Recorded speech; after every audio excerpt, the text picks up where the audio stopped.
Mobile water. Mobile water, unique in every way.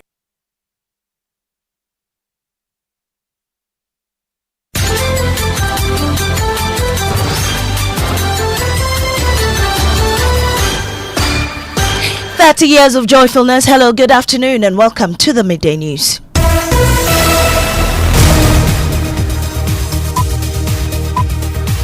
The news is live on Joy 99.7 FM, hits 103.9 FM in Accra, on Love 99.5 in Kumasi, myjoyonline.com. We're also live in all 16 regions of Ghana via our various affiliates, live on X Spaces and Facebook. The Midday News is supported by Petrosol Platinum Energy, energizing dreams. This afternoon, Finance Minister Dr. Esi Nyamekye Thompson proposes sale of the newly built Bank of Ghana head office to aid in the central bank's recapitalization as it grapples with a 10 billion cedi loss. First of all, they have to look within. You've seen their new head office, very big building. They have a choice to sell and lease back if they want to. They have to look within and cut expenditure and reduce. The taxpayer cannot afford 53 billion Ghana cedis.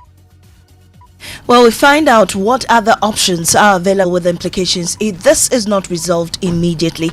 Also, committees of Parliament to start work on considering the estimates of the 2025 budget, with Speaker referring the budget and other documents to the various committees. So I hereby refer the financial statement and the estimates to the appropriate committees. I so direct. We touch base in Parliament as government is expected to lay bills to repeal the various taxes. Also this afternoon was the betting tax ever implemented or collected by the previous government. Stay tuned as we fact check claims made by the former Minister for Finance. In our Ghana Man series, we take you to Maame Esi, a town in Bono East, to uncover the story behind its unique name. Both wives left him. His friends and family started inquiring about the whereabouts of his wives. He will then reply by saying, women don't like poverty. We have details of that in sports. Ghana FA President Keto Kreku secures a seat at CAF as an executive committee member. These and more with me, Maame Esi Nyamekye Thompson. This is Joy News, independent, fearless and credible.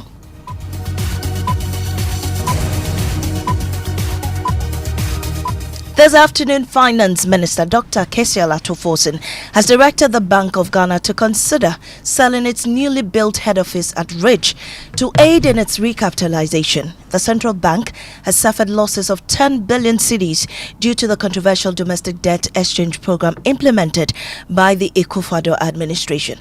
As part of the government's efforts to prevent economic collapse, the Bank of Ghana took a 50% haircut, adding to a cumulative loss of nearly 70 billion cedis.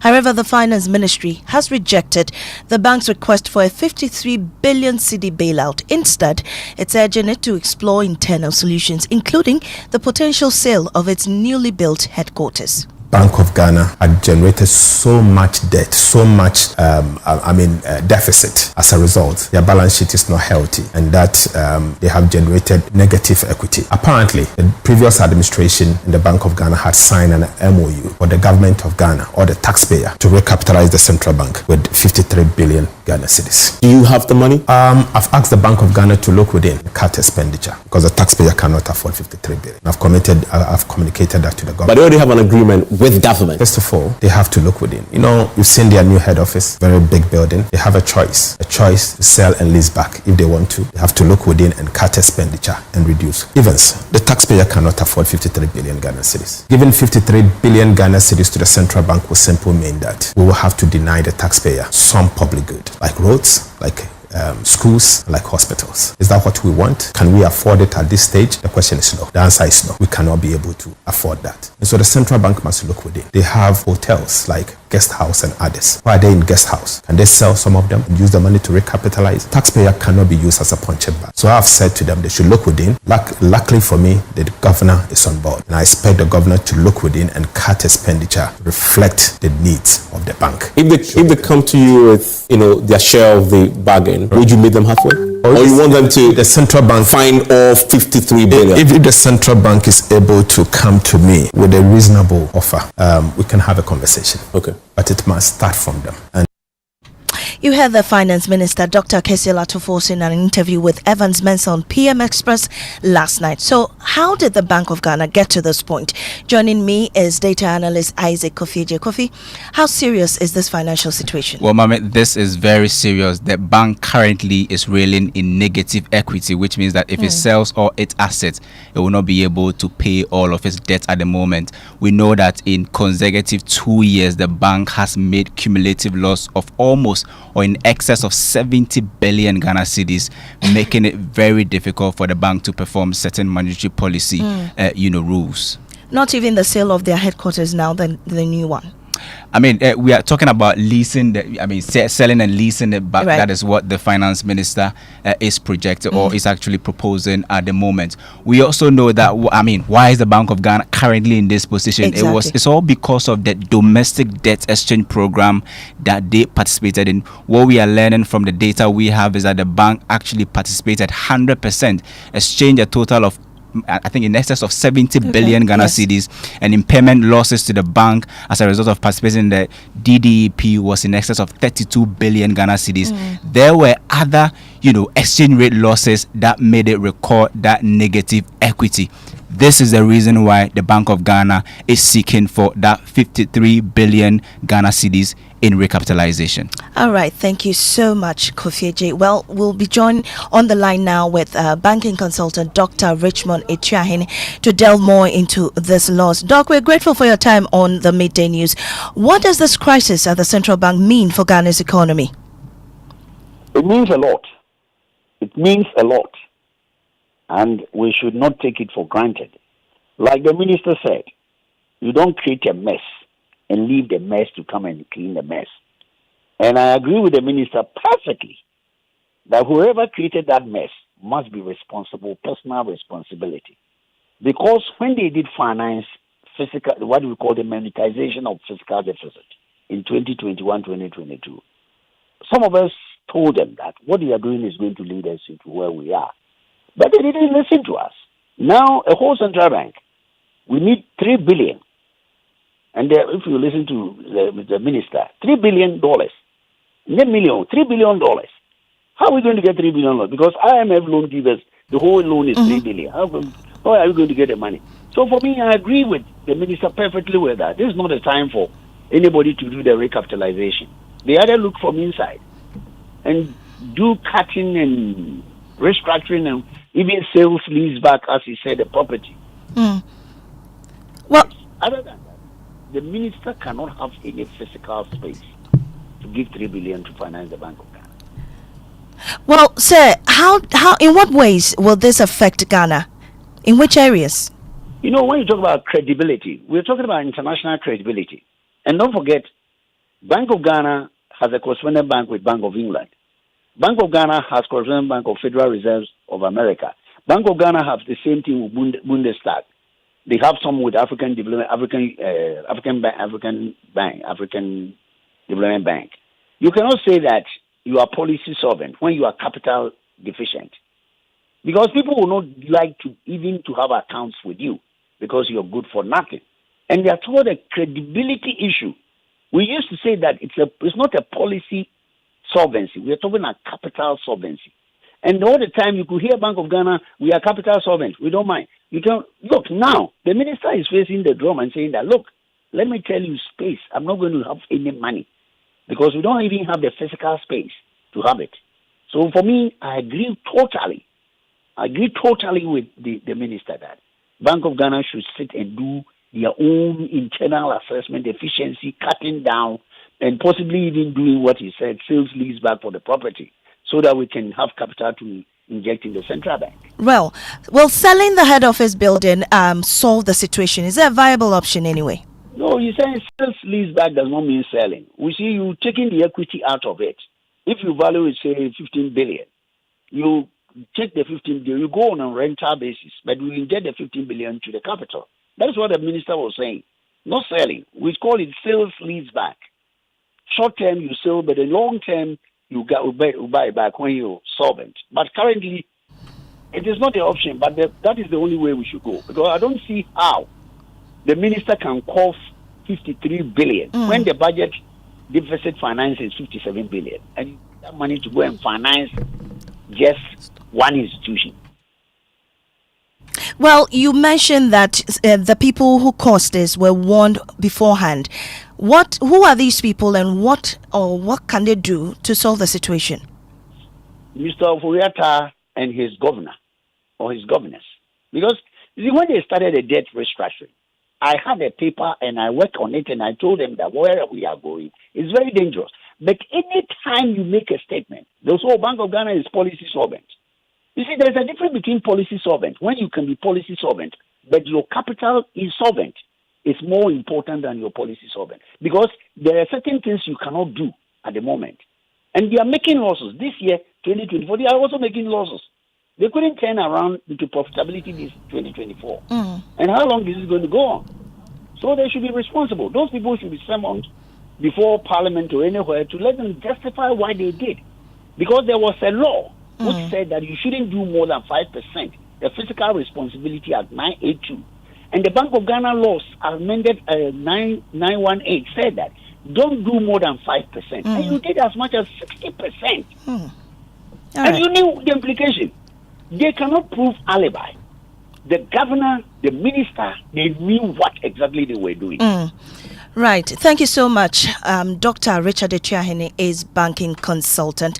Moving on to the energy sector, the West African Gas Pipeline Company has reduced gas supply to Ghana over a $20 million debt, further deepening the country's energy crisis. Meanwhile, independent power producers and ENI are also threatening to cut supply as the energy sector grapples with a staggering 80 billion Ghana cedi debt, putting the stability of power generation at risk. Energy Minister John Jinapor, who confirms this, says despite the challenges facing the energy sector, government has no intention of returning the country to doom so. As we speak today, WAPCO has curtailed gas supply to 60 mmscf because of our outstanding liability. How we can deal with some of these issues, and more importantly, how to reduce the mounting debt stock and ultimately reverse the trend and turn the sector around. That this budget is a budget that will resolve some of the problems we are engaged currently, some of the challenges confronting us, and I have every confidence that the Honorable Atufose will deliver.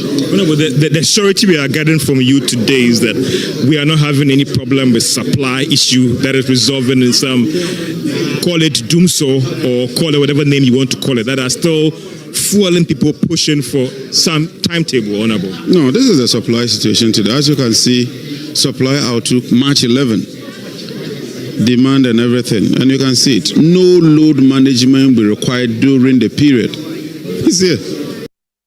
Well, the 2025 budget proposes a major tariff increment this year to address the financial challenges facing ECG, but industries are kicking against it.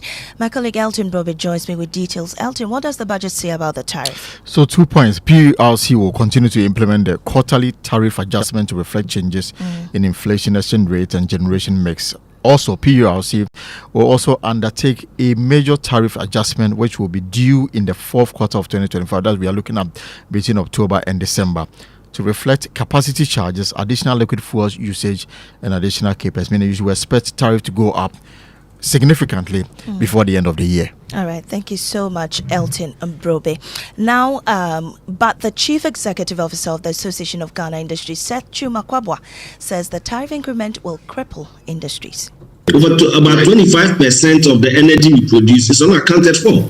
So the efficiency there is critical. If you don't improve efficiency and you continue to adjust with the idea that those that are paying to cover the losses, then you always make the energy cost very high. So we should use international benchmarks. Charge me the cost as per the service to me, but don't increase it because I have to subsidize residential users or I have to pay for a certain losses that is being incurred. Reduce the losses to the barest minimum, and if you do so, the debt can be treated separately because you have to ring fence it and find a way to manage it. But you can't impose all of it in one-time adjustment. So if government says we're going to have a major tariff adjustment, for us, we are used to occasional adjustment because there's cost in producing energy. We cannot say that we will not accept any adjustment at all. That would be unfair to the energy producers. They also are members and we are concerned about their survival. But Balancing of the act is very important. Now let's go to Parliament. This afternoon, committees have been tasked to consider the budgetary estimates for the various ministries, departments and agencies following the presentation of the 2025 budget. The Second Deputy Speaker, Andrew Amwakwesiama, formally referred the budget statement and estimates to all committees of Parliament who will hold hearings and report to the House for a vote. But the minority insisted enough copies had not yet been distributed to their side especially. So I hereby refer the financial statement and the estimates to the appropriate committees. I so direct. Yes, leader. Speaker, I've been running around to get copies of the statement, and I see my colleague, Honorable Abuja, how we used to do it. Yeah, up to this point, we still don't have copies of the statement. Well, let me take you to Parliament now, where Kweku Asante is standing by. Kweku, how have the majority leader been responding to this? Well, yes, the majority leader, Maame Esi himself, admits that these documents have not been fully distributed to all 275 MPs. It does indicate that yesterday some copies did come from the ministry, about 10 for each side, which they have duly distributed. But he says he's making all the arrangements to ensure that these documents are ready for the committees to begin their work in earnest. I have been in this chamber years when budget statements are presented, and it takes a couple of days before everybody gets a copy of the budget, a hard copy of the budget. But I want to assure him that we are following up to ensure that everybody gets a copy. I'm making all the necessary phone calls. Kweku, the finance minister is supposed to lay bill seeking to repeal some taxes. Has he done that already? Yesterday on PM Express, Dr. Kassel Atoforsen did indicate that he expects that as soon as today, the bills that will officially repeal the e-levy and all the other taxes listed in the budget may be laid today. I haven't cited him in Parliament today. He hasn't also come in. There has also been no indication. It has also not been listed on the other paper. But per practice, if the bills become ready and the government insists on putting them before the House, there will be other paper addendum. But as we speak, those bills have not yet been laid.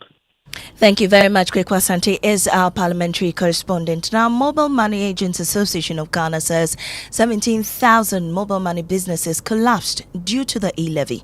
An internal survey revealed that many agents shut down after heavy levy deductions on transactions through banks and agents.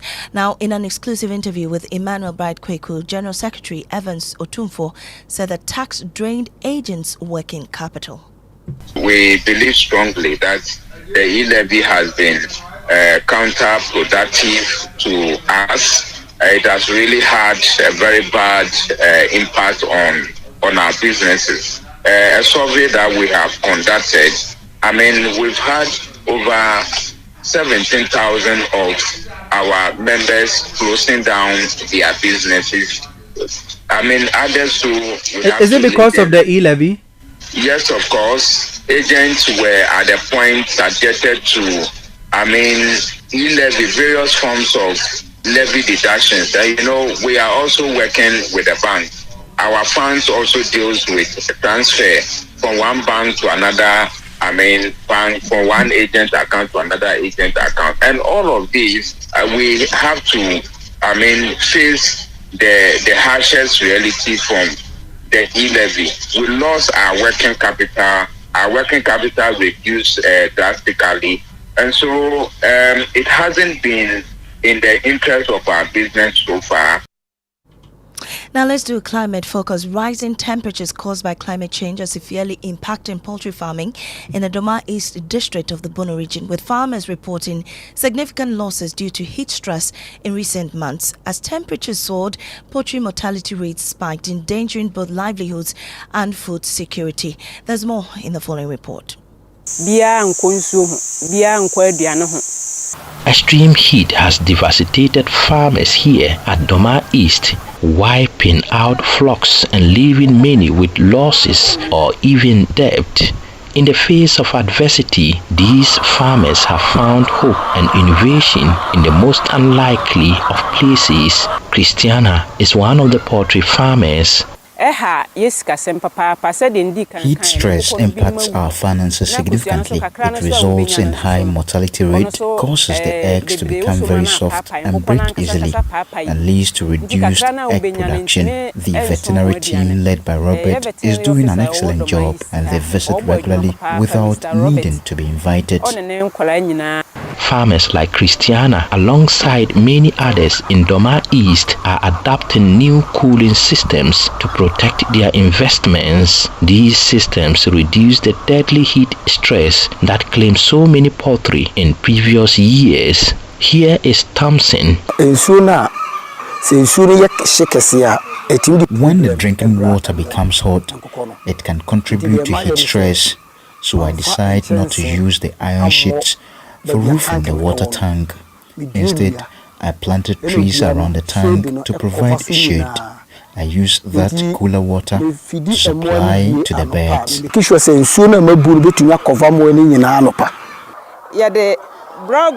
the high temperatures now, we have always added ash blocks to the birds' drinking water. This helps cool their systems, offering them relief from the heat just like humans.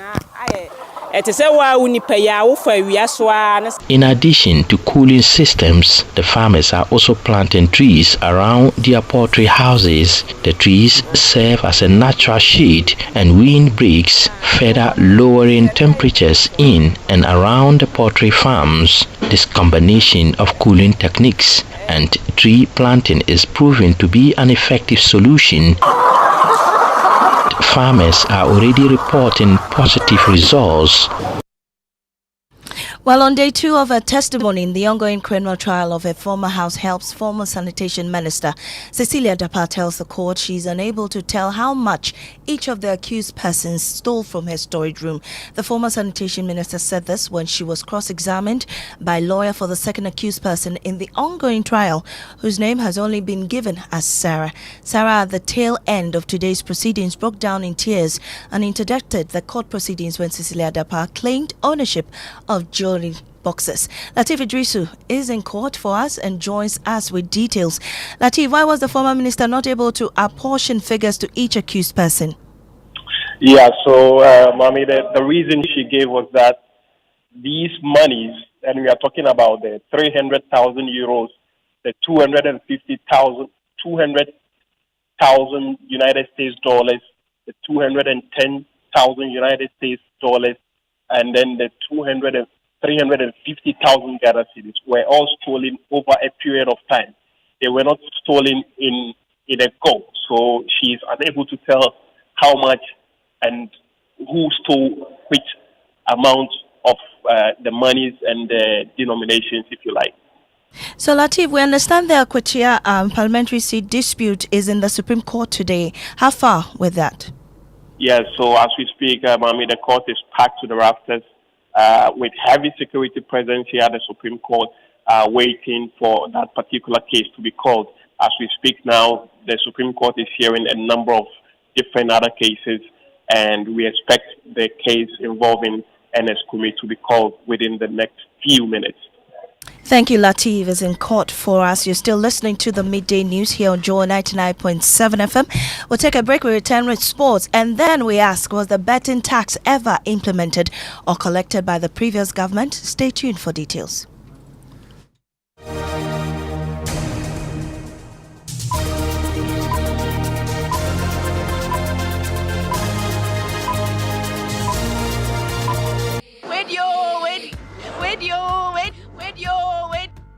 Where did I? Now I don't know many I just saw. Obiang, what's the chrome ha? Ain't you want to say petrol for energizing drinks for motion? Hey boy.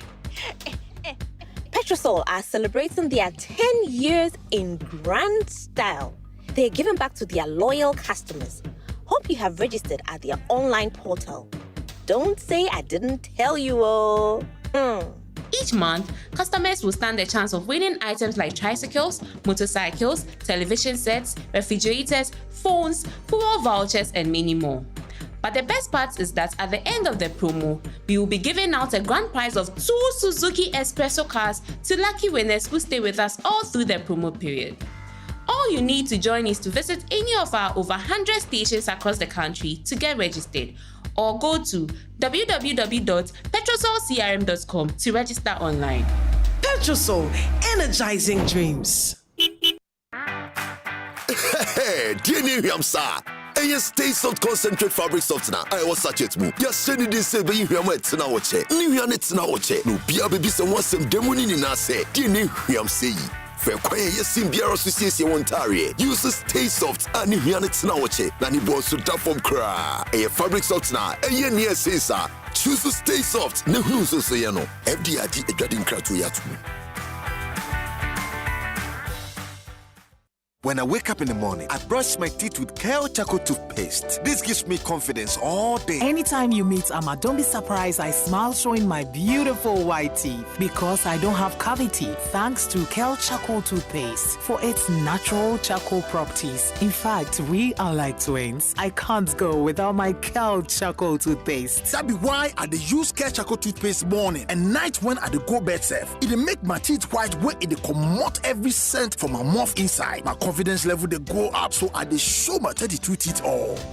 Introducing the Kale Charcoal toothpaste, formulated with activated bamboo charcoal powder, ensures whiter teeth and removes bad breath. The strong natural property of the activated bamboo charcoal removes bacteria, absorbs surface stains on our teeth caused by coffee, wines, and tobacco. Welcome, Kale Charcoal toothpaste. Kale Charcoal toothpaste, Sankofa Yenchi. Kale, happy smile. This advert is FDA approved.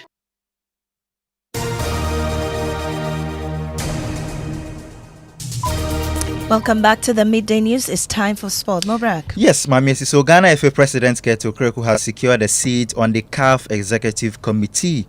He will serve a 4-year term on the 24-member body, which oversees African football. Elsewhere, Patrice Motsepe has also been re-elected as CAF's president until 2029. Thank you, Mubarak. Now let's do fact check. And Dr. Amin Adams has claimed that the betting tax was never implemented for collection in the first place. Therefore, there was no need for abolishment. This is what he said. Ladies and gentlemen, betting tax that they said they have abolished. We never collected betting tax. We never implemented the betting tax. So to come and tell Ghanaians that you have abolished something that was not implemented is to deceive the people of Ghana.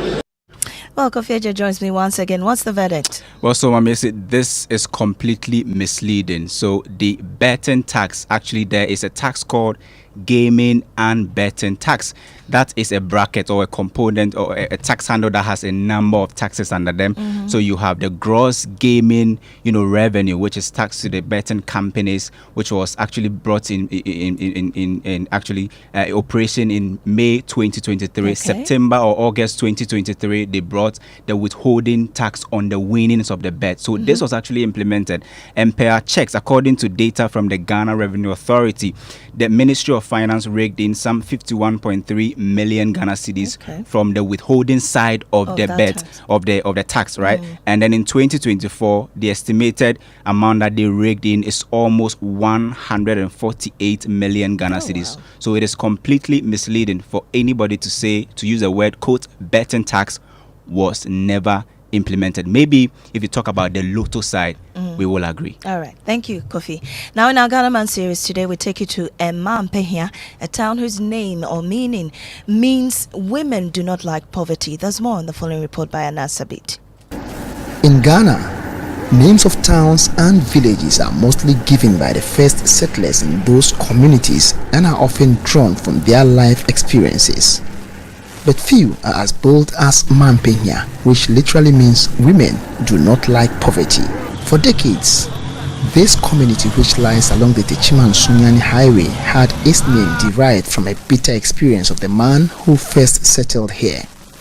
Today, we are here to uncover the defiant history behind this extraordinary name, which have left many travelers and visitors wondering what could have informed the unique name of this predominantly farming community. Opeinana Amuabafo is a resident and a former assemblyman here. Yeah, minim fa ho ene se openina obetena kurudua mu a What I know about it is that the man who first settled here was from Kobo. He was from the Nsanye family. He was called Aduyao. Openi Aduyao, who then had 2 wives, went through lots of difficulties with his farming trade, subjecting him to extreme hardships. This led to his 2 wives leaving him because they both abhorred poverty. He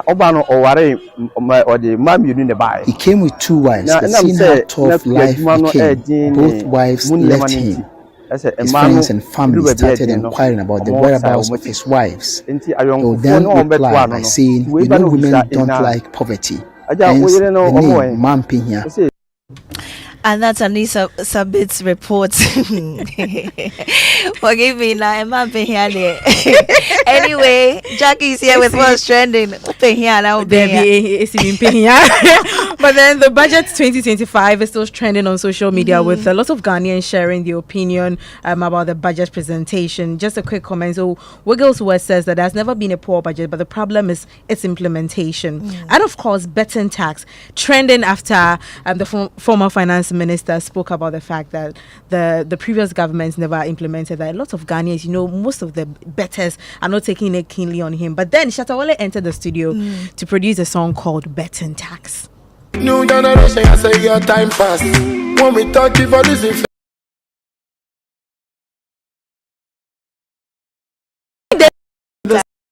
betting tax out there with a lot of Ghanaians, coming hard at the former government. All right, thank you, Jackie. And that's how we draw the curtains on this midday's bulletin. I am Maame Esi Nyamekye Thompson. Up next is Living Word with Pastor Mensa Otabe.